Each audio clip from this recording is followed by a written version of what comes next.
This is the first of 4 videos dealing with language. For this particular module, I would like all of you to read Chapter 5 in the textbook. Let's begin with the learning objectives for this video. There are basically 2. The first thing that we're going to go through are 4 big themes. 4 big themes that will basically organize our discussion of language.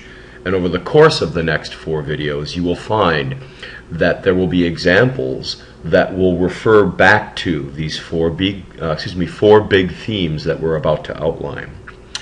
In this video, we're only going to look at one example that illustrates one of those 4 themes, and the example we're going to look at is how is it that English has essentially become a global language. Not that long ago, 500 years ago let's say, English was basically only spoken in one region of the island of Britain. But today, it's spoken, at least in part, nearly everywhere. And so that transformation of English is something we're going to look at towards the end of this particular video. Why don't we start then by looking at those 4 themes. Now, before I actually give them to you, I want to explain something.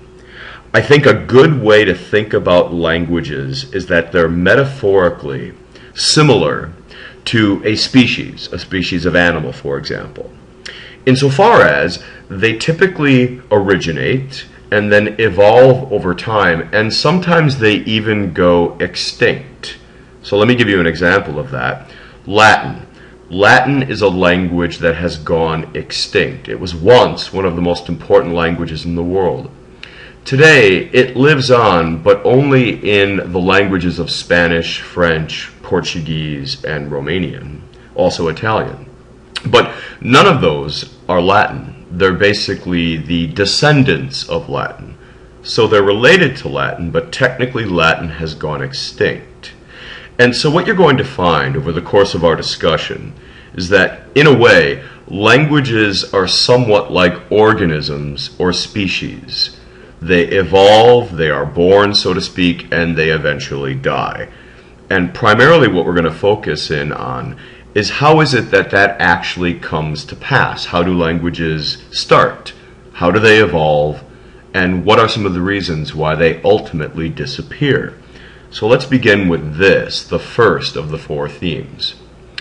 All languages, it doesn't matter what language you're talking about, this is true for every single language that is spoken today or would have been spoken in the human past, they all begin as small. In other words, they're spoken by a very small group of people, and they also tend to be local, spoken only in a very small geographic area.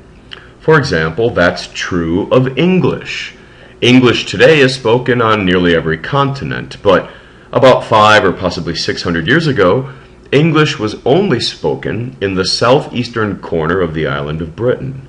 So in the early years of English, English was a small, pretty much insignificant, inconsequential language. That's no longer true. So English is actually a good example of this phenomena, but it's also true of every single language, whether it's Chinese, Arabic, or any of the Bantu languages that are spoken in sub-Saharan Africa. Now, what is the origin of a distinct language? All languages, every single one, no exceptions, basically originate in a state of geographic isolation, meaning you've got a small group of people living perhaps in the distant past. They live basically in a state of geographic isolation. They have almost no contact with people who live even across the next mountain range. And in that condition of isolation, human culture tends to change along its own distinct trajectory. And so languages begin to form. And they form uniquely from languages that are spoken not too far away. So this is an interesting point, because what it means is that in a world defined by borderlessness, mobility, and globalization, we're probably not going to get any new languages forming, because distinct languages need to have this condition of isolation as a starting point, or they cannot form. Let's move on to the third of our 4 themes. Another really interesting question is how is it that a language goes from small to big? How does it go from local to global, kind of like English has done over the course of about the last 500 years? Well, there's a reason, and it's probably no big surprise. Languages tend to grow and then become dominant over other languages through the exercise of power. That power can be economic, it can be political, military, and even cultural. So to give just an example, today in the world, more and more people are learning Chinese because they sense correctly that China is a rising economic power. It makes sense to learn the language of whatever culture is going to be dominant economically. Political power, the same thing is true. Some of the most important military powers in the world speak English, and so there is an incentive to learn English. And then, of course, you could also make the case with respect to cultural. American culture is very powerful. It's got a huge media machine behind it. And so it's probably likely that all over the world people learn English without even trying, just because they're exposed to certain elements of American culture. Now, the opposite is true as well. If a culture or a country goes into decline, the power of that language over time will also recede. So just to give an example of that, Latin is no longer spoken. And the reason Latin is no longer spoken is because the Roman Empire, once the world's dominant power, over time began to go into decline. And then finally, I think this is perhaps the most important. All languages, no matter which one we're talking about, are constantly in a state of flux, changing and dynamic. They're never the same. Each generation changes the language a little bit. They add new words, they change pronunciation. And often what happens is languages mix with other languages to create this process that we are going to call hybridization. Kind of like the corn you might see in the fields of southern Wisconsin. That hybridization means two different genetic aspects of corn have been fused. Well, the same thing happens here. You mix them. So I suppose a good example would be Spanglish, which is spoken in some large American cities where English and Spanish are both dominant. Now, the first example that we're going to use to illustrate at least one of these concepts is the idea of English being quite literally a global language. Another word for that is lingua franca, which means common tongue.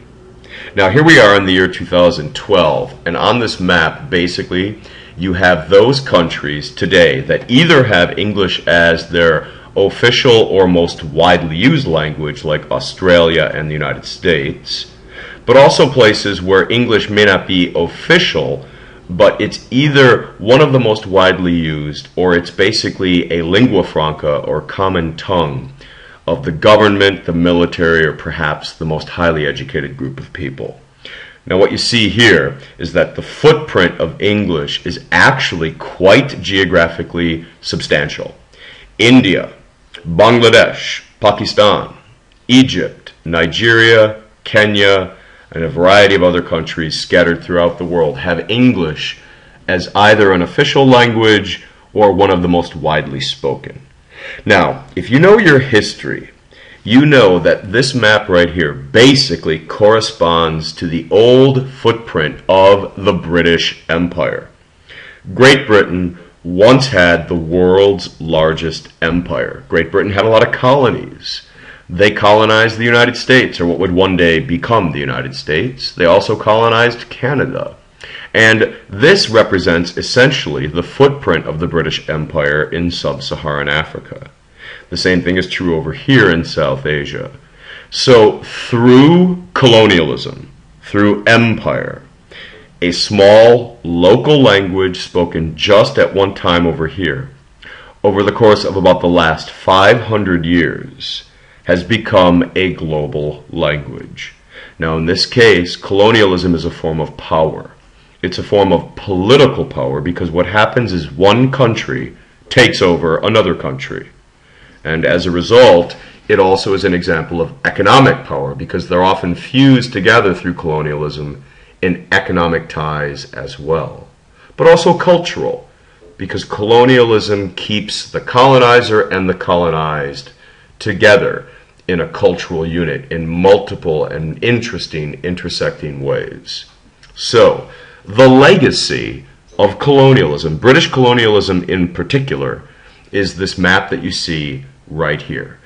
Now, we no longer have the British Empire, right? It's been a good 75 years, really, since the climax of the British Empire. But the result is that English has also managed to become basically the language of global capitalism, because the United States, of course, is the world's largest economy, and as a result, there's kind of an incentive, if you want to involve yourself in global capitalism, to learn English. English is the most widely used language in the United States. And also, English is essentially the language of the internet and technology. And so, it maintains its power even in a post-colonial world because of other circumstances. So, it's possible that 500 years in the future, English will no longer be global. It could recede in importance. But my guess is, over the course of our lifetimes, English will remain one of the most important global languages. Just remember, the reason it's become a global language is not because it's easy to learn, not because it makes any sense at all, but because of British colonialism and how British colonialism reshaped the world, basically in the image of Great Britain. Now, when we get back to our second video dealing with language, we will explore something somewhat similar but also unique. We're going to look at the origins and evolution of English.